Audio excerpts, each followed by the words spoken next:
Hey, how's it going? I hope you are well can be. And I'm just here to chop it up just for a few minutes. Um, Today, I found myself wondering, and I tend to wonder a lot, you know, why certain things are the way they are, that kind of thing. Oftentimes, I look at other people and they seem to be just scurrying back and forth, going about their business, uh, trying to hustle and bustle, live and do the best they can in any given moment. And I think to myself, it kind of looks like they're a little bit too busy to be wondering about anything because they got things to do, people to see, places to go. So who has time to wonder? Well, I do, but that's more so because I like to write books, and the books I write are more on the creative side. Um, so, by sheer virtue of my trade, I have to wonder about things and think about things. And I like to write spiritual type books, both fiction and nonfiction. And today I had an interesting conversation with a person who actually has one of my books, a reader, and we were talking about life and that kind of stuff, and it got me to wondering. And what I was wondering is like, where's heaven? Like, I hear every now and then people talk about going to heaven. In the past, if I had a nickel about how many times I've heard people talk about going to heaven or talk about people who are now in heaven, that kind of thing. Oftentimes, and even here recently, I'll see on social media somebody will do a post, happy heavenly birthday, that kind of thing, to a dearly departed loved one. And I will wonder, where is heaven? I mean, we tend to seem to know so much. And I say seem to know, or maybe, because maybe we're just assuming. But when I would think about where heaven is, I often thought about it being in the sky, like up, you know, going in that direction up. So, considering my vantage point on planet Earth, somebody in China, like you see on those cartoons, will be upside down. So, to them, up would be in the other direction. And then I would think sometimes, maybe heaven is behind the sun, you know, behind the sun. And what I mean by that is like not directly behind it, um, not directly behind it, because in theory, the earth revolves around the sun. So the earth, I guess, has,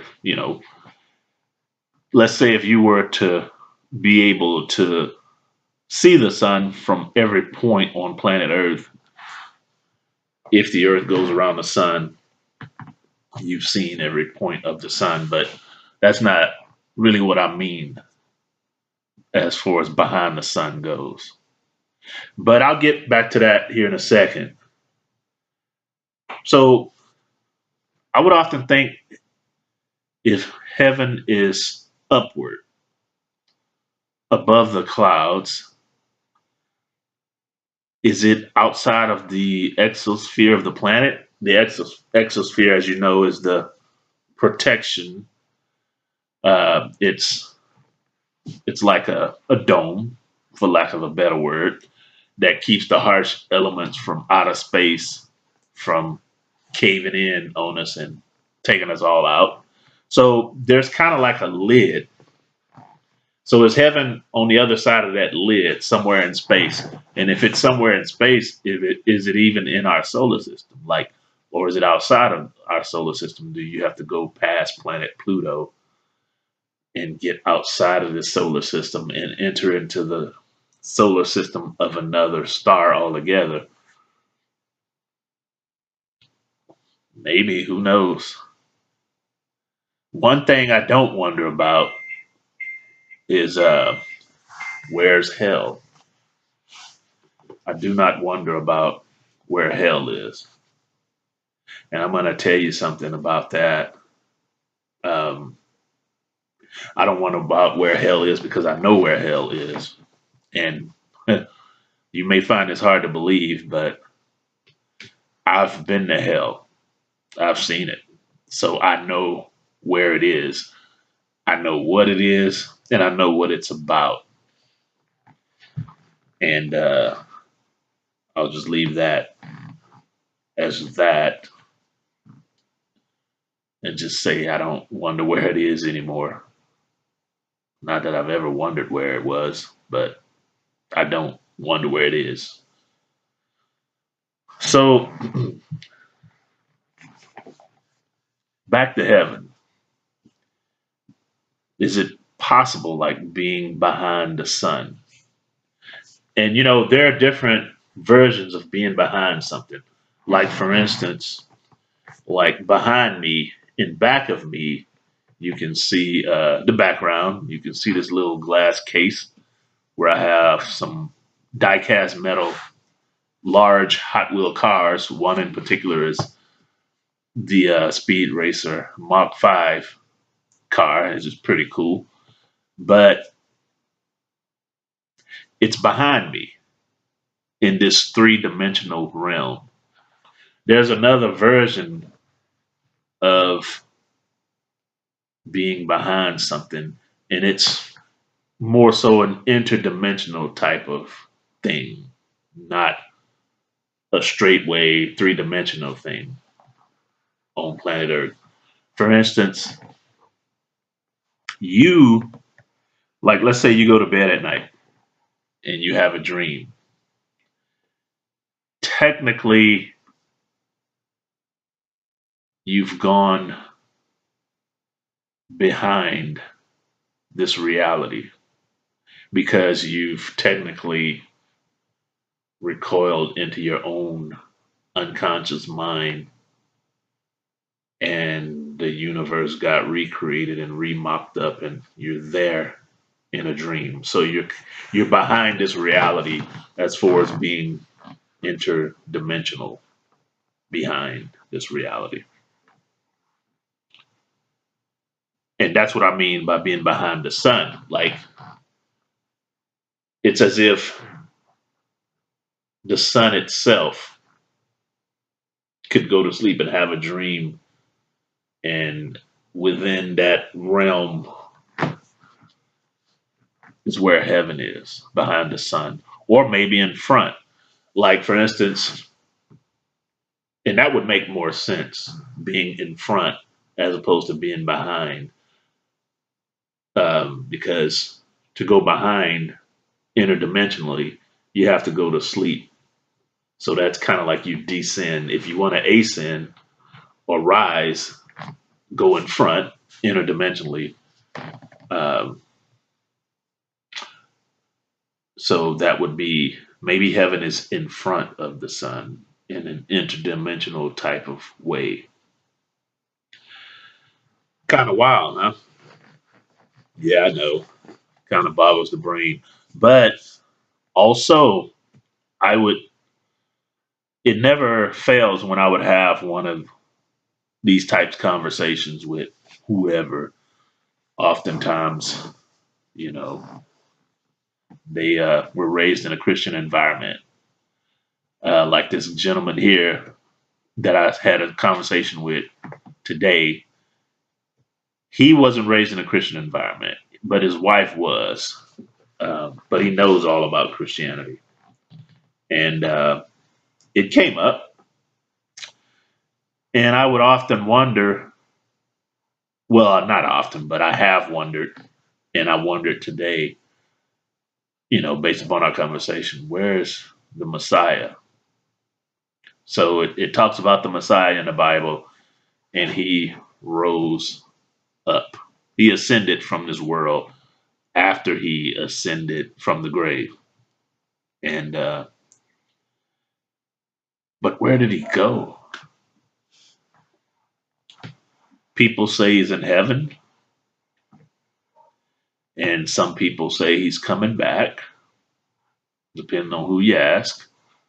Some people say he's already came back, and now he's just waiting in the wings. And there might be something to that. And the reason why I say that is because, and I'm going to read a Bible verse to you, as a matter of fact. It's book of Revelation. Revelation chapter 14, verse 14. So Revelation 14:14.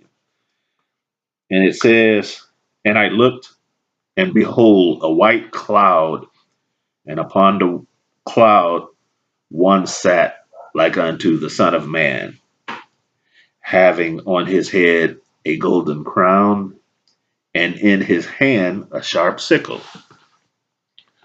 So there's somebody looking like the Son of Man, or like the Son of Man, sitting on a cloud with a golden crown and a sickle.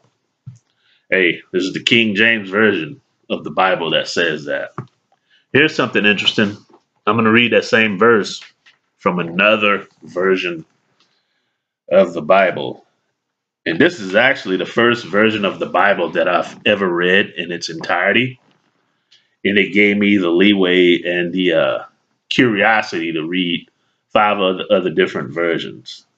And some of the differences are very interesting. Nevertheless, in this version, it says, "Then the scene changed, and I saw a white cloud and someone sitting on it who looked like Jesus, who was called the Son of Man, with a crown of solid gold upon his head and a sharp sickle in his hand." Okay, so the King James Version and other versions say somebody sitting on top of the cloud. Revelation 14:14. Somebody looks sitting on top of the cloud looking like a son of man. That particular version, which is the Living Bible Self-Help Edition, specifically says someone that looks like Jesus. And that's not the only version of the Bible that says that. But if you think about that phrase, Son of Man, in the New Testament, the Bible, the Messiah often called himself the Son of Man. That's what he called himself, the Son of Man. He didn't really refer to himself as the Son of God. Other people would call him that. He called himself the Son of Man. And then if you think about it, um, in the Old Testament, during the tenure of several of the prophets who communicated with God, God called those prophets the Son of Man. So if you read the King James Version and other versions of the Bible, it would interpret as someone who looked like a prophet was sitting on top of the clouds. Whereas if you read that Living Bible Self-Help Edition in other versions, it'll tell you somebody that looks like Jesus is sitting on top of the cloud. So is that where he is? Is he sitting on top of the cloud, a cloud, peering down at humanity, scoping out everything we do, checking us out? Is that where he is? I don't know. A lot of people believe literally that they will see a man descending from the clouds. And then if they believe that, then more than likely it's that man that it says in Revelation 14:14, that Son of Man, who will descend from the clouds. That is, if the second coming hadn't already happened. But it also goes on to say that an angel came to him because the Son of Man, whether it be a prophet or whether it be your Jesus, he had a sharp sickle in his hand. And the angel commanded him to thrust in his sickle. So he's a reaper. And don't get it twisted, because it goes on to say, and you can verify it. I mean, you can read from Revelation from verse 14:14 onto the happenstances in chapter 16, and you'll see that this is true. It says that he thrust in his sickle, and what did he do? He released the seven plagues, the seven final plagues on mankind. It wasn't about rescuing anybody at that point. It's about unleashing with some serious diseases.